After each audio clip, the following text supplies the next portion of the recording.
საღამოშვიდობის ეთერში ყოველკვირეული ტელეჟურნალი მრავალკუთხედი. რეგიონულ კორესპონდენტებთან ერთად მე ნინო ჭანტურაია დღეს წარმოგიდგეთ.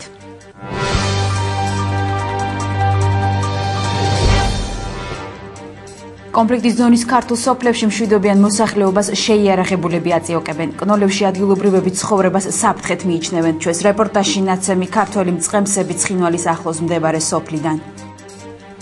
ქართველი მეზღვაურები, რომლებიც დასაქმების გამო მოსალოდნელ საფრთხეებს არ ერიდებიან. სიუჟეტში ბათუმი და სომალელი მეკობრეების მიერ დატყვევებული ქართველის მეუღლე და საკრუინგო კომპანიები, რომლებიც მეზღვაურებს გემზე სამუშაოდ უშვებენ. ქუთაისის სახელმწიფო უწყებების გადატანის შემდეგ დაიკლო თუ არა უმუშევრობის დონე ქალაქში და რამდენად იოლია საქალაქო ინფრასტრუქტურის განახლების ფონზე ქუთაისლებისთვის სამსახურის შოვნა. ნახეთ მრავალკუთხედში.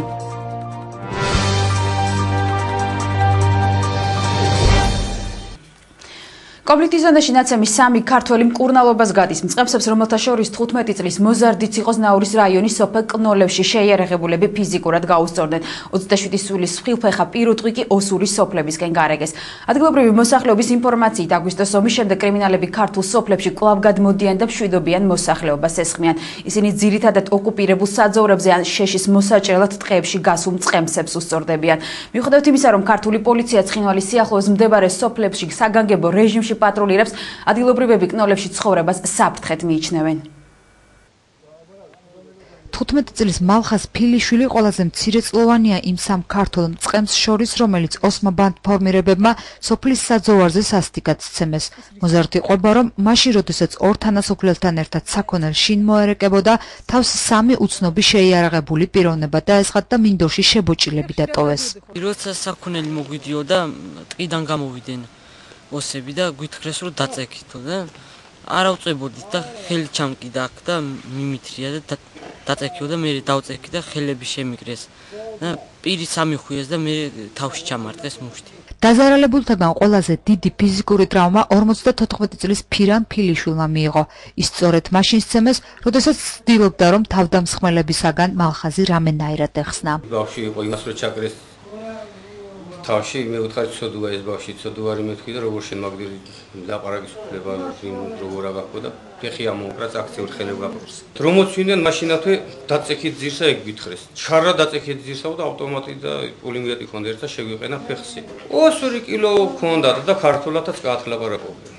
52 წლის ედემ კობერიძე ამბობს, რომ სამმა შეიარაღებულმა პიროვნებამ, რომელთა შორის ერთ-ერთი ნიღბიანი იყო, 27 სული მსხვილფეხა პირუტყვი მათივე თვალწინ ოსურის სოფლის ბაყაანის მიმართულებით გარეკა. Osai ავტომატიეთი ერთა პული მივოდი. მოვიდნენ და კოჭეს და ყარეს ძირსა, ცემეს, საქონელი გაირეკეს და წაასხეზა. ჩვენა დაკოჭინები და ყარეს იქა მინდორზე. ნიღბიანები იყვნენ? ერთსა მასკა ეკეთა და ორს არა. საქმეში იმავე დღეს ჩაერთო ქართული პოლიცია. 27-დან 25 სული საქონელი მეორე დღესვე დააბრუნეს. დღეობა, დღესასწაული აქვს კლავეს საკლავს და ზეიმობენ.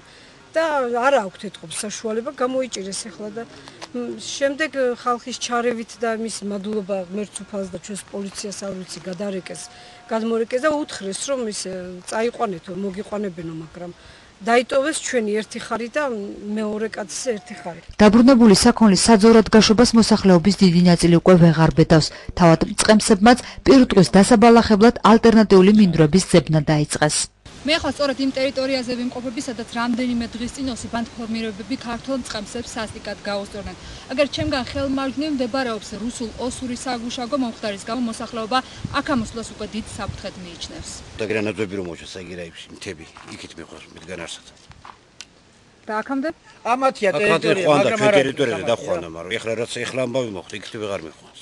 სოფელი კნოლევი, სადაც დღეს 120 კომლი ცხოვრობს, ზნაურის რაიონში მდებარეობს, რომელსაც ირგვლივ ოკუპირებული ტერიტორიები ესაზღვრება. 2008 წლის აგვისტოს ომის შემდეგ აქ ქართული პოლიცია პატრულირებას განაგრძობს, თუმცა ოსი კრიმინალები ქართულ მიწაზე გადაადგილებასა და მსგავსი ფაქტების განხორციელებას ფარულად მაინც ბედავენ. მოსახლეობა ფიქრობს, რომ საზღვრისპირა სოფლებში კონტროლი მეტად უნდა გამკაცრდეს, რადგან სხვა შემთხვევაში მსგავსი ფაქტები უფრო მასიურ ხასიათს მიიღებს და მოსახლეობის გარკვეული ნაწილი იზოლებული გახდება, საფრთხეს თავად გაექცეს და სოფელი მიატოვოს.